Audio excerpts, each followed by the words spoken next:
வணக்கம், welcome to Chitra Murali's kitchen. இன்றைக்கி என்ன ரெசிபி பார்க்க போகிறோம் அப்படின்னா, வாழைப்பூ போட்டு பருப்பு உசிலி, அதுக்கப்புறம் coriander idli fry. Coriander idli fry வந்து லஞ்ச் பாக்ஸ்க்காக பண்ண போகிறேன். ஸோ அதான் பார்க்க போகிறோம். நேற்று வச்ச தூதுவளை மிளகு குழம்பு இருக்குது. ஸோ அதனால் தொட்டுக்கிறதுக்காக பருப்பு உசிலி மட்டும்தான் நான் பண்ண போகிறேன். அதுக்கு முதல்ல அரைச்சிக்கிற பருப்பு உசிலிக்கு என்ன அரைக்கணும் அப்படிங்கிறத பார்ப்போம். அப்புறம் வந்து லஞ்ச் பாக்ஸ் ரெசிபி பார்க்கலாம். நான் கடலை பருப்பு ஊற வச்சு ரெடியாக எடுத்து வச்சுருக்கேன். இங்கே பாருங்கள், இது என்ன அரைக்க போகிறேன்னு சொல்கிறேன் நான்.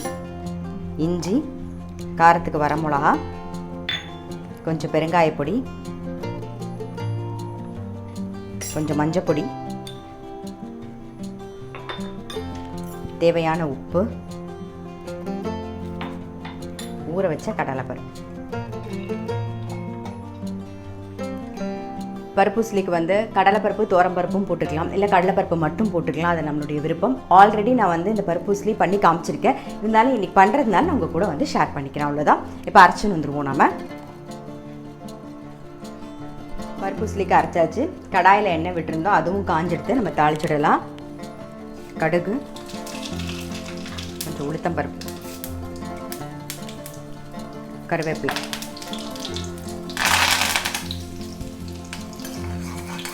இதை வந்து நீங்கள் வந்து ஆவியில் வேக வச்சுட்டு அதுக்கப்புறம் உதுத்துட்டும் பண்ணலாம். இது அப்படியே கூட வதக்கலாம். நான் இப்போ எண்ணெயில் அப்படியே வதக்க போகிறேன். நான் 2 விதமாகவுமே உங்களுக்கு பண்ணி காமிச்சிருக்கேன். ஆவியில் வேக வச்சு எப்படி வந்து உதுத்துட்டு வதக்கணும் அப்படிங்கிறதையும், அதே மாதிரி ஸ்ட்ரெயிட்டாகவும் வதக்கிறதும் உங்களுக்கு பண்ணி காமிச்சிருக்கேன்.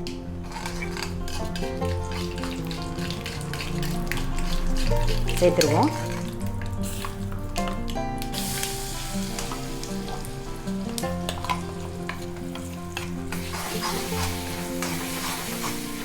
நல்லா ஒரு மிக்ஸ் பண்ணியாச்சு. இப்போ என்ன பண்ணுவோன்னா, சிம்மில் வச்சுட்டு அப்படியே மூடி வச்சுருவோம். ஏன்னா வந்து பருப்பு வேகணும். ஸோ அது அப்படியே வெந்துடும். இந்த பக்கம் வந்து இட்லி ஃப்ரைக்கு வந்து நான் இட்லி வாத்து ரெடி பண்ணி ஆற வச்சு ரெடியாக எடுத்து வச்சுருக்கேன். ஸோ அதை கட் பண்ணிக்க போகிறோம். அதுக்கு முன்னாடி அதுக்கு அரைச்சிக்க வேண்டியதை பார்த்துடலாம். நாம் ரொம்ப ரொம்ப சிம்பிள் இன்க்ரீடியண்ட்டு தான். நீங்கள் வந்து குழந்தைங்களுக்கு பிடிக்கும் அந்த மாதிரியான ஒரு ரெசிபி தான். ஸோ அதுக்கு வந்து மெயினாக கொத்தமல்லி ஒரு கைப்பிடி வேணும். அப்புறம் இஞ்சி, பச்சை மிளகா, அவ்வளோதான். காரத்துக்கு பச்சை மிளகா மட்டும்தான். இப்போ அதை எப்படி அரைக்கிறதுன்னு பார்த்துருவோம். ரொம்ப நைஸாக அரைக்க வேண்டாம், ஒன்றும் பாதியமாக அரைச்சா போதும். இஞ்சி, பச்சை மிளகா, கொத்தமல்லி,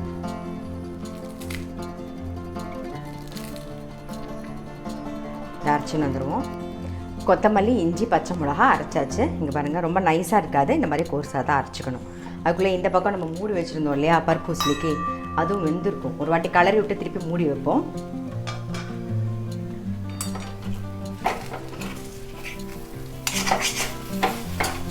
நல்லா சிம்மில் வச்சு மூடி வச்சிட்டிங்கனாலே நல்லா வெந்துடும். கவலையப்பட வேண்டாம். கொஞ்சமாக எண்ணெய் விட்டுக்கலாம்.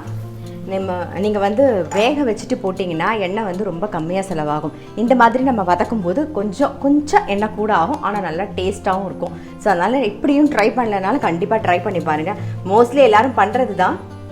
நல்லா ஒரு 2 ஸ்பூனுக்கு எண்ணெய் விட்டுக்கிறேன்.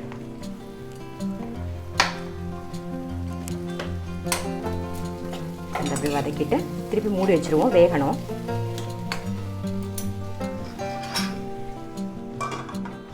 இந்த பக்கம் வந்து எண்ணெய் விட்டுருக்கேன் கடாயில். அது காஞ்செடுத்து நம்ம வந்து கோரியண்டர் இட்லி ஃப்ரை பண்ணிடலாம். எப்பயுமே வந்து மிளகாப்பொடி பிரட்டி கொடுப்போம், ஏதாவது இல்லைன்னா பொரிச்சு கொடுப்போம். பொரிக்கலாம் வேண்டாம். இந்த இட்லியை நீங்கள் அப்படியே அதிலே பிரட்டும் போது நல்லா டேஸ்ட்டாக இருக்கும். அதில் இந்த கொத்தமல்லியோட ஃப்ளேவர்லாம் இறங்கி ரொம்ப நல்லா டேஸ்ட்டாக இருக்கும். ஸோ இப்போ பண்ணிடலாம். இதுக்கு தாளிக்கிறதுக்கு வெறும் கடுகு, உளுத்தம்பருப்பு போதும்.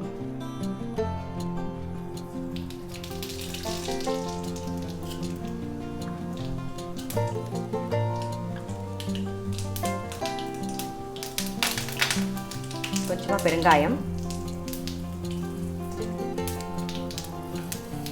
அரைச்சதை சேர்த்துடலாம்.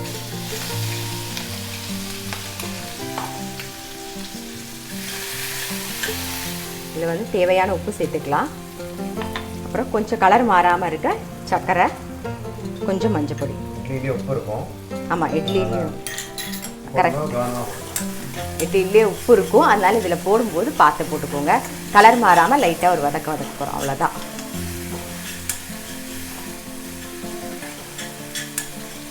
கட் பண்ண இட்லியை சேர்த்துருவோம்.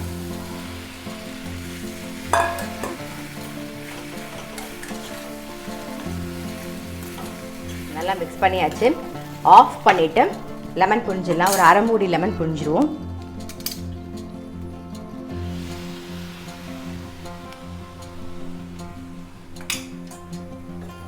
அவ்வளோதான், நம்மளுடைய கொத்தமல்லி இட்லி ஃப்ரை ரெடி ஆகிடுது. இது பார்த்திங்கன்னா கிட்டத்தட்ட வந்து டோக்லா மாதிரி தான் இருக்கும். அந்த மத்தியானம் வந்து அந்த கொத்தமல்லி அப்புறம் அந்த லெமன் எல்லாம் ஊறி நல்லா டேஸ்ட்டாக இருக்கும். ரொம்ப ரொம்ப நல்லாயிருக்கும், ஈஸியாகவும் இருக்கும், அது ஹெவியாக இருக்காது உங்களுக்கு மத்தியானம் லஞ்ச் பாக்ஸ் கொடுக்கறதுக்கு. அதனால் கண்டிப்பாக வந்து ட்ரை பண்ணி பாருங்கள். ரொம்ப சிம்பிளான ரெசிபி தான் இது. அதுக்குள்ளே இந்த பக்கம் வந்து வெந்திருக்கும், கலரிக்கலாம். வெந்திருக்கு பாருங்கள், தெரியுதா உங்களுக்கு?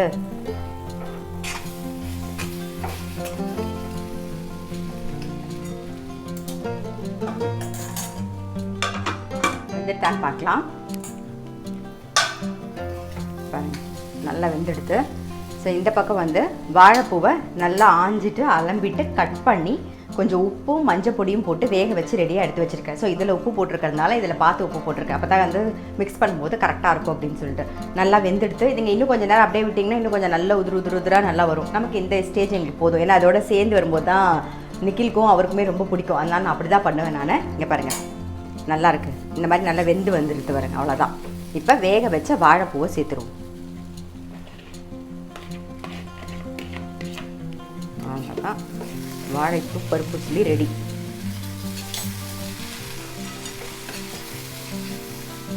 பொதுவாக பார்த்தீங்கன்னா பருப்பு உசிலி அப்படின்னாலே வந்து வாழைப்பூ பருப்பு உசிலி, கொத்தவரங்காய் பருப்பு உசிலி, இதுதான் ரொம்ப நல்லாயிருக்கும். இப்போ நம்ம வந்து குடமிளகாயில் பண்ணுறோம், கோஸில் பண்ணுறோம். இப்போ நாம் வந்து மாற்றின்ட்டோமே தவிர ட்ரெடிஷ்னலாக வாழைப்பூலையும் கொத்தவரங்காலையும் தான் பண்ணுவாங்க. ரொம்ப ரொம்ப டேஸ்ட்டாக இருக்கும் அது. கொத்தவரங்காய் வரும் கட் பண்ணுறதுக்கு கொஞ்சம் சோம்பேறித்தனமாக இருக்குங்கிறதுனால இப்போ மாறிடுது. அவ்வளோதான், ஆஃப் பண்ணிடலாம். வாழைப்பூ பருப்பு உசிலி ரெடி ஆகிடுது. ஸோ இன்றைக்கி ரெசிபி பார்த்துருப்பீங்க.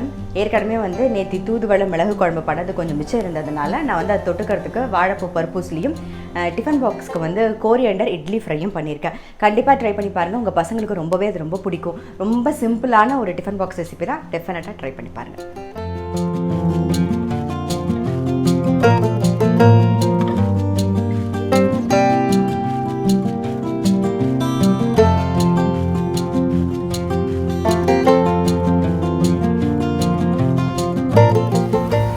டெய்லி வந்து பீரோவில் இருக்கிற ஒவ்வொரு ரேக்காக காலி பண்ணி இந்த மாதிரி உணர்த்திட்டு நான் அந்த சூடோடையே எடுத்து மடித்து மத்தியான வேலையில் அந்த சூடோடையே எடுத்து மடித்து வச்சுருவேன்.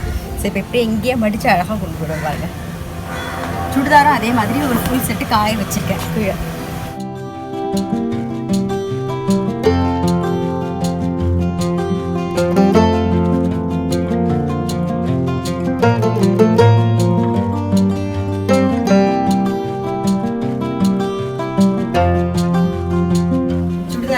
இந்த ஸ்டாண்டில் உணர்த்திருக்கேன். ஆக்சுவலாக பார்த்தீங்கன்னா போன சாட்டர்டே சண்டேலேருந்தே வந்து ஒவ்வொரு ரேக்காக க்ளீன் பண்ணிகிட்டு இருக்கேன். நேற்று வந்து ப்ளவுஸ் எல்லாம் உணர்த்தி எடுத்தேன். ஸோ இன்றைக்கி வந்து சுடிதாரெலாம் இப்போ உணர்த்தி வச்சுருக்கேன். கொஞ்சம் நேரத்தில் அதை அந்த புடவெல்லாம் அடிக்கினதுக்கப்புறம் இதை மடித்து வச்சுக்கணும்.